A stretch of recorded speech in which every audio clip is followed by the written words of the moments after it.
햇살처럼 반짝이는 오늘, 여러분의 통장도 기분도 빛나길 바라면서 문을 엽니다. 돈이 빛나는 낮에 저는 송디입니다. 네, 오늘은 코스피 사이드카 이후에 회복까지 평균 21일이라는 제목의 리포트를 바탕으로 시장의 급락 원인과 향후 회복 시나리오를 함께 짚어보겠습니다. 11월 5일 오전 코스피 200 선물 가격이 전일 대비 5% 이상 급락하면서 매도 사이드카가 발동됐습니다. 정말 많은 분들이 놀라셨을 텐데요. 이 코스피 지수는 하루 만에 2.9% 하락, 코스닥 지수는 2.7% 하락으로 마감을 했습니다. 외국인 투자자는 2조 5천억 원을 순매도했고요. 특히 기계장비, 에너지화학, 건설업종의 낙폭이 컸습니다. 그럼 왜 이런 급락이 발생했을까요? 리포트에서는 이유를 표면적인 요인과 근본적인 요인으로 나눴습니다. 먼저 표면적 이유 살펴보겠습니다. 미국의 기술주가 약세를 보이면서 나스닥 중심의 조정이 있었고요. 팔란티어가 장중 낙폭이 컸습니다. 그리고 미국 정부 셧다운 장기화로 경제지표 발표가 지연된 점, 그리고 달러 강세로 원화 약세가 심화된 점을 이유로 들 수 있겠습니다.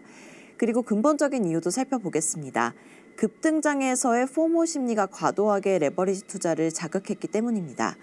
인플레이션 시대, 현금 보유 불안이 커지면서 레버리지 ETF 시가총액이 사상 최고치를 돌파했고요. 비투라고 하는 신용잔고가 25조 원을 돌파했습니다. 리포트에 따르면요, 과거의 사이드카 이후 회복까지 평균 21일이 걸렸다고 합니다. 팬데믹을 제외하면 평균 26.3일 정도가 걸렸는데요. 이 기간 동안 평균 최대 하락폭은 11%, 이후에는 대부분 강한 반등세를 기록했습니다. 리포트의 표를 보면 더 자세히 알 수 있겠지만 간략하게 설명을 드리자면요. 2010년 이후 사이드카 발동 시점마다 지수는 T+11 이후 꾸준히 회복하는 패턴을 반복했습니다. 즉, 사이드카는 폭락의 신호가 아니라 과열 해소 후 재정비의 구간으로 볼 수 있는 셈입니다. 여전히 강세장의 조건은 유효하다라고 이번 리포트에서는 말하고 있습니다. 이번 조정을 강세장 속 일시적 부침으로 진단합니다. 그 근거는 세 가지입니다. 유동성 확장 국면이 지속되고 있다는 점이 첫 번째 근거입니다. 글로벌 금리 인하 기조와 재정 확대가 한국 내에서도 가계 포트폴리오가 부동산에서 금융자산으로 전환 중이라고 보고 있습니다. 그리고 두 번째 근거는 경기 확장세가 유지되고 있다는 점입니다. OECD G20 경기 선행 지수가 지난해 10월 이후 계속 상승세이고요. 글로벌 경기 회복에 따라서 한국 반도체 수출 증가세가 지속되고 있습니다. 그리고 세 번째로 정부의 친시장 정책 기대감입니다. 배당세율 인하, 그리고 자사주 소각 의무화, 상법 개정 등 기업 가치 제고 정책이 이어지고 있습니다.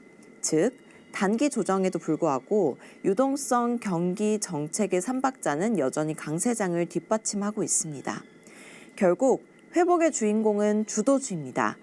김두원 연구원은 결론을 이렇게 말합니다. 과거 사이드카 이후 회복의 주인공은 늘 주도주였다. 현재 시장의 주도주는 명확합니다.